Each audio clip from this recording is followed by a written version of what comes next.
What a day it was at the Rainbow Mountain. It was quite an adventure, and now understand why a day trip from Cusco is so popular. But I have to share some insights. The internet tells you like you cannot do it by yourself. I did it by myself. I drove there.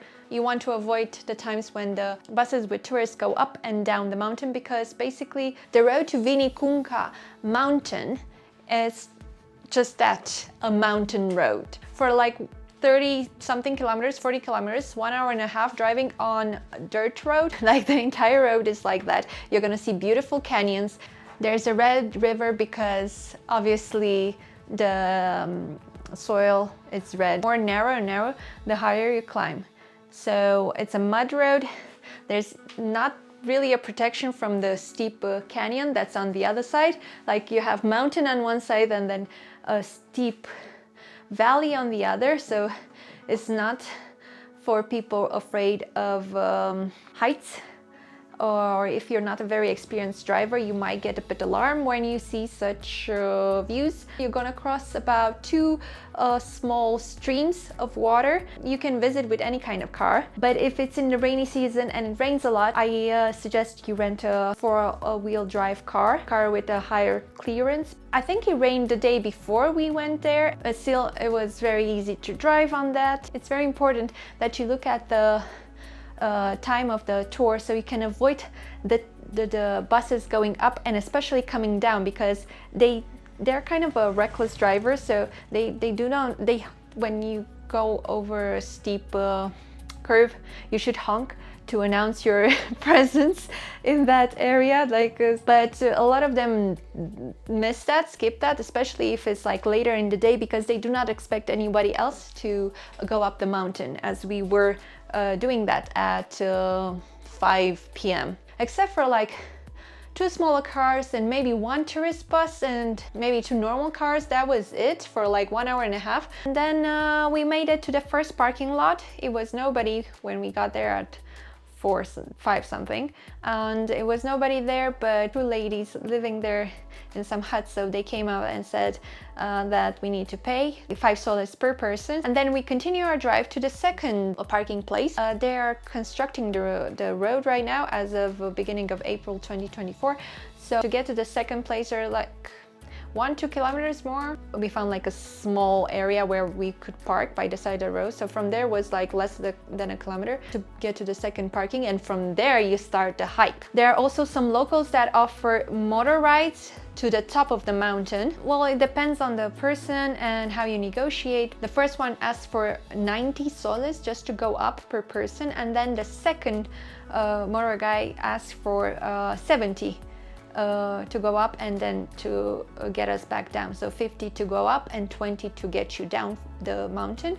And because it was so late and it was starting to get kind of dark, we talked to them, and we decided that we're gonna leave the car right there. And from there I changed into warmer clothes because it gets really cold, especially at night. So bring like long pants and shoes, covered shoes, and a light jacket at least. It took us about 10 minutes on the motorbike to get up the mountain. It's quite steep and I was a bit terrified, but the guy said that don't worry, we are very experienced, we do this every day. And indeed they are. I mean, it looks crazy, but they were very good drivers and very experienced, and it was safe. It doesn't look safe, but it was. I didn't film any part of that ride up the mountain or back down, but because it was very steep and kind of fast, and I was terrified, and the sun was setting. This was not a lot of light, so there were thousands of llamas around. At one point, one of them jumped in front of the motorbike. We stopped safely. Nobody got injured. During the day, you would have taken a lot of pictures with the llamas. That would have been an advantage. Also, there is a heart-shaped lake, and then when you reach the mountain is right there. It's quite big, quite colorful. During the day there are a lot of people. I've seen photos. I think there are also locals along the way, and also on the mountain itself on the top selling probably snacks and beverages.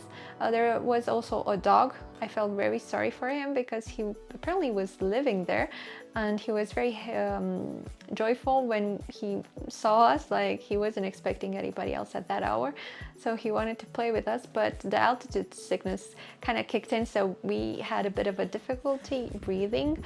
And since tight schedule, because the sun was setting fast, we took some pictures and then we climbed the last leg of the trip.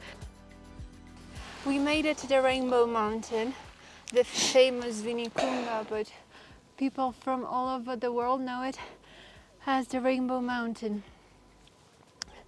We drove for 1.5 hours on a dirt road through the mountains. Eddie said he will never come, go on a road trip with me, and then ever again. The road turned into nothing. At some point, I just parked by the middle of the mud and stuff, and then we talked to some locals guys with the motorcycles, and they said that for 70 soles they would bring us up the mountain and back with their bikes, and trust me, it would have been at least a 1 hour hike up. It's kind of steep on a mud patch. I was kind of afraid with a moto. The viewpoint is over there, but we can barely breathe at this point. It's over 4,000 meters in altitude, and it has been intense, but we made it. And I have highly underestimated this road trip, this sightseeing thing, and I have no idea how we're gonna drive back to the nearest village, like 1.5 hours back, where they have a hotel. I have no idea. It was very fast, basically. In 1.5 hours, less than 2 hours, we got from 3,300, 400 meters high to 5,000. We made it. This has been by far the highest I've ever been in my life. 5,036 meters, and hardest hike I've ever done, hiking just from there, because I took a car and motorcycle to get to that place, and I can barely breathe. Altitude sickness and lack of air is an issue here. We need to go, and it's like getting late right now, and we need to drive back off this huge mountain to a reasonable altitude of 3,000 something meters, where we can find a hotel. If somebody has ever the guts to tell me I'm not adventurous, I just made this video just to prove they're wrong. Fortunately, the cure for altitude sickness is simply to go down the mountain, and luckily going down the mountain is easier than going up the mountain. We have to go because the two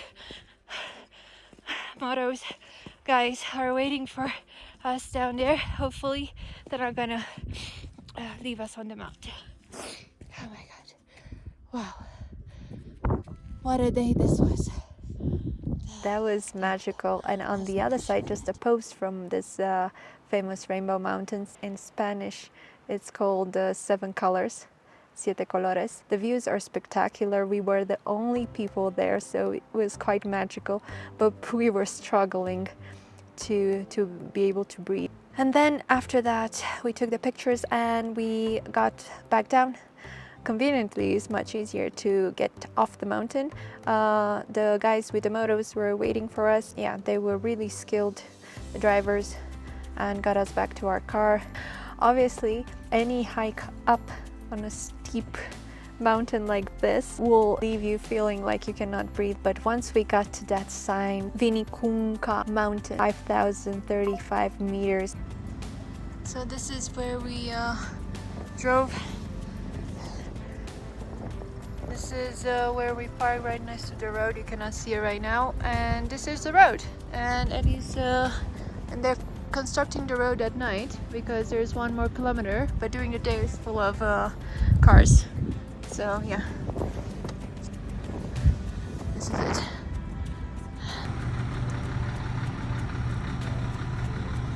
road is blocked by truck constructing the road because, as I said during the note, they're constructing it. I think it's stuck. I don't know what it's waiting for us to do. And then we drove back to the villages. Since it was dark, there were no cars on the road, so I know it looks terrifying, but it was actually okay to drive back in the dark. And we drove all the way back to Cusco. It was dark at night, but it was not that dangerous. Actually, there was not a lot of cars on the road, just a few trucks, but the main road is quite well signaled. If you're like an experienced driver, you shouldn't have any issues driving around Cusco at night. And then we got to this very nice hotel right in Cusco, not in the center, and it was just like 32 euros per night with the private bathroom and breakfast, so that was really nice. And here we are, finally getting ready to go to Machu Picchu. So we packed our backpacks, and we are going to drive all the way to Hidroelectrica because there is a road to get there. This is like the budget option. You can get there with the train, which is Peru train or Inca train, Inca rail or Peru rail, which are kind of expensive, like 50-60 euros just one way for one person. And since we rented a car, we're gonna go with the third option, which is to drive to Hidroelectrica and then hike for 10 kilometers to Aguascalientes, where we're gonna spend the night, and tomorrow morning gonna wake up super early and go explore Machu Picchu. I bought 2 tickets and I'm gonna tell you all about it because the internet just wants to sell you the tours from tour agencies. Stick with me.